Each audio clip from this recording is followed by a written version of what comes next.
Gold வந்து அதிகமாக interest எடுப்பாங்க மக்கள். எதுக்குன்னா கோல்டு வந்து ஒரு பொருள், அந்த பொருள் வந்து அப்படியே ஒரே ஸ்ட்ரெயிட் லைனாக வந்து மேலே போயிட்டு இருக்கு. ஃபைனான்ஷியல் எக்ஸ்பர்ட்டாக நான் வந்து சொல்லலாம். ஆனால் நேர்மையாக பேசினா இவ்வளோ மேலே ஏறினதுனால ஏதாவது ஒரு அன்சர்டனிட்டி என்ன ஆக போகிறது அது வந்து மக்களுக்கு தெரியாதுன்னு வைங்களேன். வேர்ல்டில் வந்து ரெண்டு கரன்சி தான் வந்து சேஃப் ஹெவனா வந்து எப்பவுமே பார்ப்போம். ஓகே, ஒன்று நீங்கள் வந்து வாங்கலாமா வாங்கக்கூடாதா, இது வந்து நீங்கள் வந்து கேட்டிங்கன்னா கண்டிப்பாக கண்டினியூஸாக வந்து அது வந்து இந்த டேரிஃப் வார் 6 மாதத்துக்கு வந்து கண்டினியூஸாக ஏறிட்டு இவ்வளோ ஏறின அப்புறம் நீங்கள் வந்து வாங்கணுமா வாங்கக்கூடாதா. ஒரே ஒரு உதாரணம், இன்னொரு எக்ஸாம்பிள் சொல்கிறேன். 18 வருஷம் வந்து கோல்டு ஒரே ரேஞ்சில் இருக்கு ரைட்டா. ஸோ ஹை போகும்போது எவனை வாங்கியிருக்கான்னா பை சான்ஸ் இன்னைக்கு வந்து இந்த டேரிஃப் வார் இல்லை முடிஞ்சிச்சுன்னு வைங்களேன், இந்த மாதிரி ஒரு சுச்சுவேஷனில் வந்து மாட்டிட்டீங்கன்னு வைங்களேன், பீக்கில் வாங்கி மாட்டிட்டீங்கன்னா பெஸ்ட் சஜஷன் என்ன சொல்ல முடியும்னா, உங்களுக்கு எது தேவையோ கண்டிப்பா இல்ல என் வீட்டுல வந்து கல்யாணம் இருக்கு, கண்டிப்பா வந்து நான் ஒரு 10 கிராம் 20 கிராம் 100 கிராம் ஏதாவது வாங்கி தான் ஆகணும். அப்போ ஒரு வழி இல்லை. கடையில வந்து நீங்க எப்போ போய் ஷாப்பிங் பண்ணுவீங்க? மார்க்கெட்ல என்ன சுச்சுவேஷன்னா, இப்போ கோல்டு வந்து ஹைல உச்சத்துல போகும்போது எல்லாரும் வந்து வாங்குறதுக்கு வருவாங்க. அதே மாதிரி மார்க்கெட் வந்து கரெக்ஷன் வந்து கீழே ராக் பாட்டம் பிரைசஸ் இருக்கும்போது எவனும் வரும். நீங்க சொன்ன மாதிரி நான் என்னால் 1000 ரூபாய் தான் போட முடியும். அது 1/2 கிராமா இருக்கலாம், 3/4 கிராமா இருக்கலாம், வாட் எவர். நீங்க வந்து பிசிக்கல் கோல்டா வாங்குறதுக்கு இப்போ 2 விஷயம். சில ப்ரெடிக்ஷன்ஸ் எல்லாம் போயிட்டு இருக்கு 4000 போகும் சொல்லி 1 lakh சொல்லி அது சொல்லும்போது எல்லாமே சொல்லுவாங்க. ஆனா ரிஃப்ளெக்ட் நேயர்களுக்கு வணக்கம். இன்னைக்கு நம்ம கூட வந்து பார்த்தீங்கன்னா ஃபினான்ஷியல் எக்ஸ்பர்ட் மிஸ்டர் விவேக் கர்வா சார் தான் என்ன இருக்காரு. வணக்கம் சார். வணக்கம் சார். இன்னைக்கு கூட கோல்டு வந்து பார்த்தீங்கன்னா கோல்டை பற்றி நிறைய டாபிக்ஸ் வந்து பேசிகிட்டே போனாலும் ஒவ்வொரு நாளும் ஒவ்வொரு மாதிரியான மாற்றங்கள் வந்து பார்த்தீங்கன்னா கோல்டில் இருந்துகிட்டே தான் இருக்குது. ஸோ இன்றைக்கி கூட இன்னைக்கு 2200 வந்து பார்த்தீங்கன்னா டவுன் ஆகிருக்கு ப்ரைஸ். ஸோ இதே ஆக்டிவிட்டி வந்து பார்த்தீங்கன்னா கோல்டில் வந்து ஃபியூச்சரில் எக்ஸ்பெக்ட் பண்ண முடியுமா சார்? இது ஒரு லைன் பின்னாடி, அந்த ஒரு கேள்வி பின்னாடி வந்து 1000 பதில் கொடுக்கலாம்.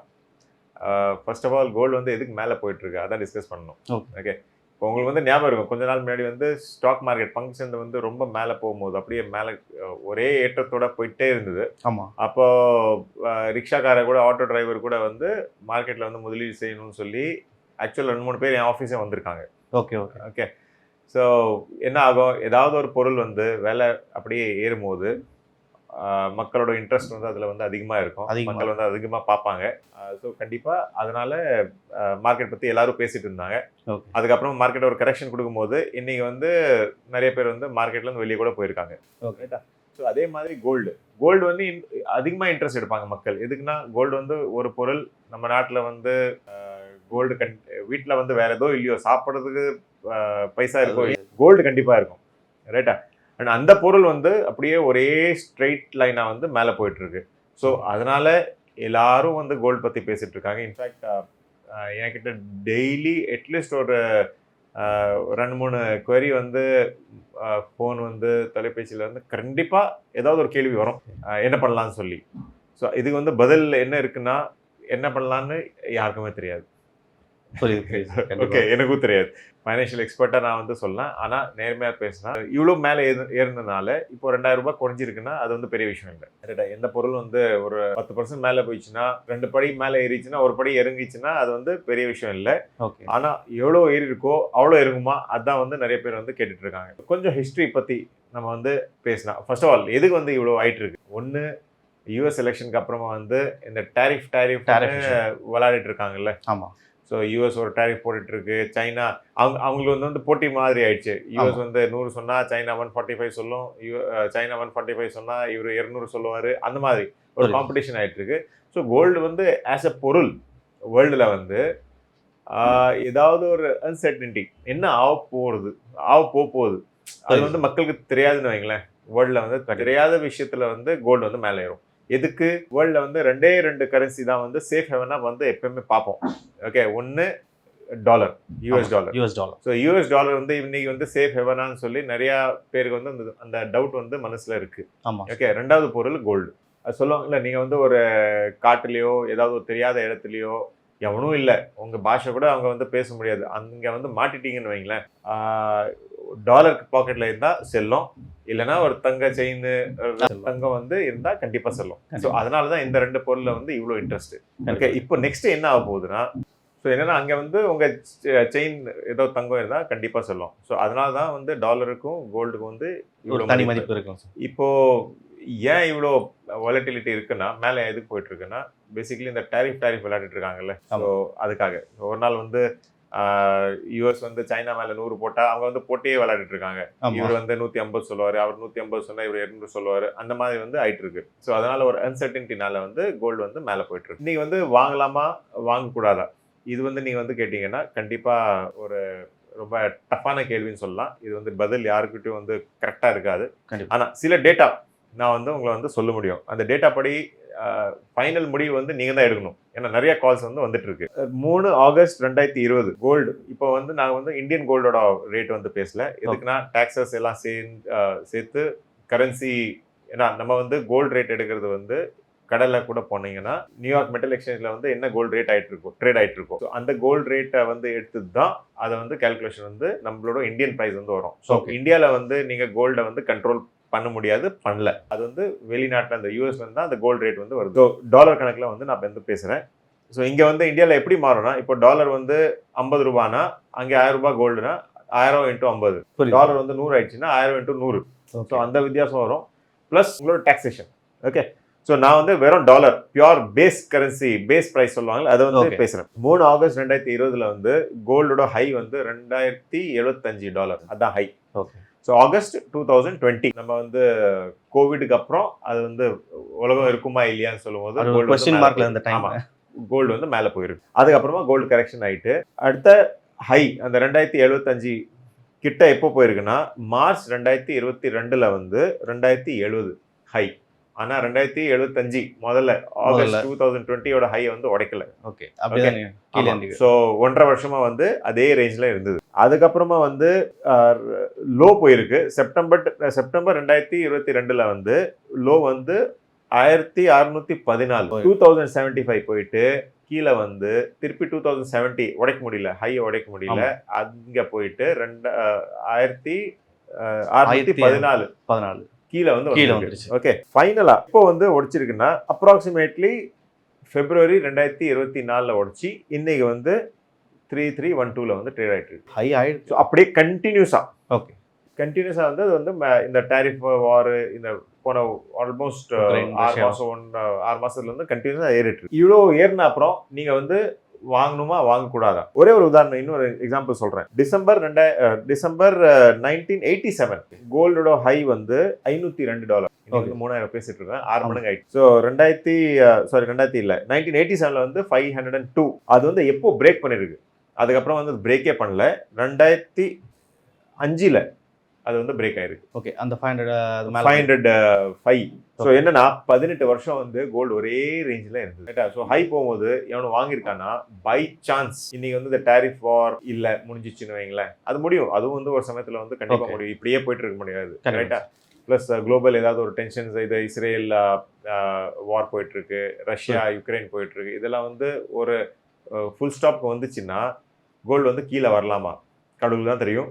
ஆனால் இந்த மாதிரி ஒரு சுச்சுவேஷனில் வந்து மாட்டிட்டீங்கன்னு வைங்களா, பீக்கில் வாங்கி மாட்டிட்டீங்கன்னா மேபி 1 வருஷம் 2 வருஷம் 5 வருஷம் 10 வருஷம் எத்தனை நாள் வந்து அதே ரேஞ்சில் இருக்கிறதுக்கு வாய்ப்பு இருக்குன்னு சொல்லி அது வந்து யாருக்கும் தெரியாது. ஸோ இங்கே வந்து நான் என்ன அட்வைஸ் பண்ணுவேன்னா, கோல்டு உங்களுக்கு தேவை, கல்யாணத்துக்கு தேவை, ஏதோ ஃபங்க்ஷன் இருக்குது, கண்டிப்பாக வாங்கி தான் ஆகணும். ஸோ கண்டிப்பாக அந்த சமயத்தில் வந்து நீங்கள் வந்து வாங்கலாம். ஸோ எதுக்குன்னா நான் வந்து வாங்கக்கூடாதுன்னு சொல்லி அது வந்து சரி இன்னொரு 6 மாதம் இந்த டேரிஃப் வார் போகுதுன்னா இன்னும் மேலே போயிடுச்சுன்னா சார் நீங்க தான் சொன்னீங்க வாங்கக்கூடாதுன்னு, அதே மாதிரி வாங்கிடுங்கன்னு தைரியமா சொல்ல முடியாது. இன்னைக்கு சொன்ன மாதிரி ஒரு ரேஞ்சில் வந்து மாட்டலாமா, நீங்க சொன்ன மாதிரி ஒரு கரெக்ஷன் வந்து வரலாமா, அது எல்லாமே வந்து இவ்வளோ வொலட்டைல இருக்கும்போது எல்லாமே வந்து பாசிபிலிட்டி இருக்கு. ஸோ பெஸ்ட் சஜஷன் என்ன சொல்ல முடியும்னா, உங்களுக்கு எது தேவையோ கண்டிப்பா இல்ல என் வீட்டில் வந்து கல்யாணம் இருக்கு, கண்டிப்பா வந்து நான் ஒரு 10 கிராம் 20 கிராம் 100 கிராம் ஏதாவது வாங்கி தான் ஆகணும், அப்போ வேற வழி இல்லை. மிடில் கிளாஸ் வந்து பார்த்தீங்கன்னா இப்போ கொஞ்சம் மேலே இருக்கவங்க வந்து பார்த்தீங்கன்னா அது ஒரு இன்வெஸ்ட்மெண்ட்டாக பார்க்குறாங்க. ஸோ கோல்டு வந்து பார்த்தீங்கன்னா ஒரு இன்வெஸ்ட்மெண்ட் ப்ராப்பர்ட்டியாக பார்க்குறப்போ மிடில் கிளாஸ் அதுக்கு கீழே இருக்கவங்க அவங்க வந்து பார்த்தீங்கன்னா ஒரு எமோஷன், கோல்டு வந்து பார்த்தீங்கன்னா நீங்கள் சொன்னீங்க வீட்டில் வந்து சாப்பாடு இருக்கலையோ தங்கம் இருக்கணும் அப்படின்ட்டு ஒரு மைண்ட் செட் வந்து பப்ளிக் அப்படி இருக்கும்போது இவங்க வந்து பார்த்தீங்கன்னா இப்போ இருக்கிற இந்த சுச்சுவேஷன் ஸோ ஹைக் ஆகிக்கிட்டே போகுது. ஆல்மோஸ்ட் வந்து பார்த்தீங்கன்னா நீங்கள் சொன்ன மாதிரி ஒரு 10 வருஷத்துக்கு முன்னாடி இந்த ரேட் இப்போ இருக்கான்னு கேட்டால் கிடையாது. ஸோ வந்து எங்கேயோ போயிடுச்சு. நீங்கள் சொன்னீங்க $500 பற்றி நம்ம பேசும்போது இப்போ 3000 பற்றி நம்ம பேசிகிட்டு இருக்கோம். இது வந்து ரொம்ப மேஜர் டிஃப்ரென்ஸ் இருக்குன்னு சொன்னீங்க. ஸோ இப்போ வந்து பப்ளிக் வந்து பார்த்தீங்கன்னா கோல்டை தவிர ஸோ வந்து மேரேஜ் அக்கேஷன்ஸ்லாம் வரும்போது அவங்க கோல்டை பர்ச்சேஸ் பண்ணி தான் ஆகணுன்றப்போ இன்வெஸ்ட்மெண்ட்டாக வந்து பார்த்தீங்கன்னா இப்போ ஃபேமிலிஸ் வந்து இப்போ நிறைய பேருக்கு வந்து பார்த்தீங்கன்னா அதுக்கான அவேர்னஸ்லாம் வந்துட்டு இருக்கு. நம்ம இன்வெஸ்ட் பண்ணி வைக்கணும் அப்படின்றப்போ கோல்டு வந்து பார்த்தீங்கன்னா ஹைக்கில் இருக்குது. அதை தவிர்த்து வந்து வேறு ஏதாச்சும் ஆல்டர்னேட் ஆப்ஷன்ஸ் வந்து பார்த்தீங்கன்னா இப்போ ஒரு நார்மல் பீப்புள்ஸ்க்கு இருக்கிறதுக்கு வாய்ப்பு இருக்குது. சரி, நார்மல் பீப்புளுக்கு வந்து நம்ம வந்து நிறைய வாட்டி வந்து பேசியிருக்கோம் ஸ்டாக் மார்க்கெட், மியூச்சுவல் ஃபண்ட் பற்றி எல்லாம். ஸோ மியூச்சுவல் ஃபண்ட் வந்து ஒரு நல்ல வயபிள் ஆப்ஷன் சொல்லுவேன் நான். வயபிள்னா கண்டிப்பாக அதை வந்து நீங்கள் சூஸ் பண்ணலாம். எதுக்குன்னா மேபி நம்ம இப்போ லாஸ்ட் ஷோ பண்ண எனக்கு ஞாபகம் இல்லை, ஆனால் மற்ற டிவி சேனல்ல வந்து நான் கண்டினியூஸாக சொல்லிட்டு இந்த மார்க்கெட் வந்து ரொம்ப ஹையாக இருக்கு, கரெக்ஷன் வந்து வரதுக்கு வாய்ப்பு இருக்குன்னு சொல்லி. அதுக்கப்புறமா கரெக்ஷன் வந்து இப்போ வந்து ரிகவரி ஆயிட்டு இருக்கு திருப்பி. ஸோ என்னன்னா கடையில் வந்து நீங்க எப்போ போய் ஷாப்பிங் பண்ணுவீங்க? ஆடி தள்ளுபடி சொன்ன உடனே ஷாப்பிங் பண்ணுவீங்கல்ல. மார்க்கெட்ல என்ன சிச்சுவேஷன்னா இப்போ கோல்டு வந்து ஹைல உச்சத்துல போகும்போது எல்லாரும் வந்து வாங்குறதுக்கு வருவாங்க. அதே மாதிரி மார்க்கெட் வந்து கரெக்ஷன் வந்து கீழே ராக் பாட்டம் பிரைசஸ் இருக்கும்போது ஒன்றும் வரல. இது வந்து சைக்காலஜி. இது வந்து தப்புன்னு ரைட்டுன்னு எதுவுமே சொல்ல. ஆனா நீங்க வந்து இந்த சைக்காலஜி வந்து ரிவர்ஸா அண்டர்ஸ்டாண்ட் பண்ணி ரிவர்ஸா யூஸ் பண்ணீங்கன்னா 3 மாசத்துக்கு முன்னாடி வந்து நான் நிறைய பேர்கிட்ட சொல்லிட்டு இருந்தேன், கண்டிப்பா நீங்க வந்து முதலீடு செய்யலாம் மார்க்கெட்ல. இது வந்து ராக் பாட்டம் பிரைஸ், இங்கேருந்து வந்து ரிகவரி ஆகிறதுக்கு தான் சான்சஸ் அதிகம். அண்ட் மார்க்கெட் ரிகவரி ஆயிருக்கு. அதே மாதிரி இன்னைக்கு வந்து கோல்டு நான் என்ன சொல்லிட்டு இருக்கேன், ஸோ வாங்காதீங்கன்னு சொல்ல, என்ன தேவையோ அது கண்டிப்பாக வாங்கணும், வேற வழி இல்லை. அது வந்து உங்களுக்கு சாய்ஸே இல்லை. கண்டிப்பாக நீங்கள் வந்து பத்திரமா இருக்கணும். எதுக்குன்னா நாளைக்கு வந்து நான் சொன்ன மாதிரி 3 வருஷம் 5 வருஷம் ஒரே ரேஞ்சில் மாட்டிச்சுன்னு வைங்களேன், உங்களுக்கு வந்து ரிட்டர்ன் வராது. ஆனால் மக்கள் வந்து அதை வந்து கண்டுக்க மாட்டாங்க. எதுக்குன்னா கோல்டு வந்து பொருள் கையில் இருக்குது, ஸோ ரேட் மேலே போதோ இல்லையோ அது வந்து ஜெனரலாக கண்டுக்கிறது இல்லை. ஆனால் இன்னைக்கு வந்து இன்னொரு சுச்சுவேஷன் இன்னைக்கு என்ன ஆகிட்டு இருக்குன்னா, ஜெனரலாக மார்க்கெட் அண்ட் கோல்டு வந்து ரெண்டுமே மேலே கூட போகக்கூடாது. அதுதான் எக்கனாமிக்ஸ். சில டைம் வந்து டெம்பரரியாக வந்து தியரி வந்து ஃபெயில் பண்ணணும் மார்க்கெட்ஸ். கண்டிப்பாக. ஸோ தியரி படி கோல்டு எல்லாரும் வாங்கும்போது, கோல்டு எப்போ வாங்கணும், எல்லாமே டென்ஷனாக இருக்கும்போது அப்போ வந்து மார்க்கெட் கீழே போகணும். அதே மாதிரி எல்லாமே நல்லா இருக்கும்போது, எக்கானமி ரிகவரி ஆகும்போது மார்க்கெட் வந்து மேலே போகணும், கோல்டு ஆக்சுவலாக கீழே போகணும். இன்வெர்ஸ் காரிலேஷன் சொல்லுவோம் கண்டிப்பாக நம்ம இன்வெஸ்ட்மெண்ட் லாங்குவேஜில். இந்த இன்வெர்ஸ் காரிலேஷன் ஆகாமல் ரெண்டுமே பாசிட்டிவ் காரிலேஷனாக போயிட்டு இருக்கு, ரெண்டுமே கூட மேலே போயிட்டு இருக்கு. ஸோ இது வந்து ரொம்ப நாள் தாக்குமா? எக்கனாமிக்ஸில் வந்து தியரி வந்து கொஞ்ச நாள் நீங்கள் வந்து ஃபெயில் பண்ணலாம். சயின்ஸ் மாதிரிங்க, சயின்ஸ் மாதிரி கொஞ்ச நாள் வந்து அது வேரியேஷன் வரலாம். ஆனால் எப்பயாவது வந்து இது வந்து கண்டிப்பாக திருப்பி அந்த back to basics, back to theory வந்து கண்டிப்பாக வரும். சாவரின் கோல்டுன்னு சொல்லிட்டு நமக்கு ஒரு ஆப்ஷன் இருந்தப்போ இப்போ வந்து அதை ஸ்டாப் பண்ணிட்டாங்க கவர்மெண்ட். அது இல்லாமல் வந்து இப்போ டிஜிட்டல் கோல்டுன்னு சொல்லிட்டு ஒரு ₹10 இருந்தாலும் ₹100 இருந்தாலும் வந்து பார்த்தீங்கன்னா டிஜிட்டல் கோல்டாக நீங்கள் வந்து இன்வெஸ்ட்மெண்ட் பண்ணலாம்னு சொல்லிட்டு சில ஆப்ஸ் மூலியமாக வந்து பண்ணுறாங்க. இது வந்து பார்த்தீங்கன்னா நார்மலாக டார்கெட் ஆகிறது வந்து பார்த்தீங்கன்னா யங்ஸ்டர்ஸ் தான். என்னால் இப்போ வந்து பெருசாக இன்வெஸ்ட்மெண்ட் பண்ண முடியல, ஸோ என்கிட்ட இருக்க அமௌண்ட்டை வந்து பார்த்தீங்கன்னா சின்னதாக வந்து பார்த்தீங்கன்னா இன்வெஸ்ட்மெண்ட் பண்ண ஆரம்பிக்கிறேன் அப்படின்றப்போ இந்த ஆப்ஷன் வந்து பார்த்தீங்கன்னா ஒரு நல்ல ரைட் ஐடியாவாக இருக்குமா? இல்லை இதுக்கு வந்து பார்த்தீங்கன்னா இது பண்ணுறதுக்கு பதிலாக நீங்கள் வேறு ஏதாச்சும் பண்ணலாம் அப்படின்ற ஒரு ஆப்ஷன்ஸ் இருக்குது? கண்டிப்பாக நீங்கள் வந்து கோல்டு வாங்கணும்னு வைங்களேன். இல்லை சார், நான் எந்த ரேட் போனாலும் நான் வந்து மாதத்துக்கு 1 கிராம், ஏன்னா மாதத்துக்கு 1 கிராம் இன்றைக்கி ₹3000 வைங்களேன் அப்ராக்சிமேட்லி. மாதத்துக்கு 1 கிராம் வந்து நான் கண்டிப்பாக வாங்கணும். ஆர் நீங்கள் சொன்ன மாதிரி நான் என்னால் ₹1000 தான் போட முடியும். அது 1/2 கிராமாக இருக்கலாம், 3/4 கிராமாக இருக்கலாம், வாட் எவர். நீங்கள் வந்து ஃபிசிக்கல் கோல்டாக வாங்குறதுக்கு பதிலாக இப்போ 2 விஷயம். ஒன்று வந்து நான் சொன்ன மாதிரி கல்யாணத்துக்கு உங்களுக்கு வந்து தேவை, கண்டிப்பாக அந்த மாதிரி சுச்சுவேஷனில் வந்து நீங்கள் ஃபிசிக்கலாக தான் வாங்கணும். கோல்டு வந்து உங்கள் கையில் இருக்கணும். அப்போ தான் அந்த செயின் கையில் இருந்தால் தான் நீங்கள் வந்து கழுத்தில் போட முடியும். சில பேர் என்ன சொல்லுவாங்க, இல்லை 3000 இருக்கு, சில ப்ரெடிக்ஷன்ஸ் எல்லாம் போயிட்டு இருக்கு 4000 போகும்னு சொல்லி 1 lakh சொல்லிட்டு இருக்காங்க. அது சொல்லும்போது எல்லாமே சொல்லுவாங்க. ஆனால் ஒரு என்ன சொல்றதுன்னா, கொஞ்சம் ஸ்டடி பண்ணவங்க வந்து 4000 to 4500 per கிராம். ஓகே. நான் வந்து US டாலர் கணக்கு பேசிட்டு இருக்கேன். ஓகே. டாலர் இன்னைக்கு 3000. ஓகே. ஸோ அது போகும்னு சொல்லிட்டு இருக்காங்க. இந்த மாதிரி கண்டிப்பா போகும். ஆனா எனக்கு பிசிக்கல் தேவையில்லை, எனக்கு வந்து கோல்டு தேவையில்லை. நான் வந்து அது மேல பெட் அடிக்க போறேன், அது வந்து கண்டிப்பா மேல போகுது. ஸோ அதுக்காக நான் முதலீடு செய்யணும்னா உங்ககிட்ட வந்து நீங்க சொன்ன மாதிரி டிஜிட்டல் கோல்டு, டிஜிட்டல்னா பிசிக்கல் இல்லை, பிசிக்கல் இல்லை டிஜிட்டல்னு அர்த்தம். ஸோ நீங்க இந்த மாதிரி ஆப் மூலியமா எல்லாம் வாங்குறதுக்கு பதிலாக எதுக்குன்னா நாளைக்கு வந்து ஏதாவது பிரச்சனை வந்ததுன்னா நீங்க யார்கிட்ட போவீங்க? Dial 1 for this, dial 2 for திஸ்ன்னு பண்ணிட்டே இருப்பீங்க ஜென்ரலாக. ஆமாம், அந்த ஆப்ல எல்லாம். ஸோ நீங்கள் வந்து என் மாதிரி ஆளுலாம் நிறைய பேர் இருக்காங்க சென்னையில், அவங்ககிட்ட போயிட்டு ஒரு கோல்டு மியூச்சுவல் ஃபண்டில் கூட நீங்கள் முதலீடு செய்யலாம். கோல்டு பீஸ் வாங்கலாம், இடிஎஃப்னு சொல்லுவோம். ஓகே. 2 ஆப்ஷன் இருக்குது.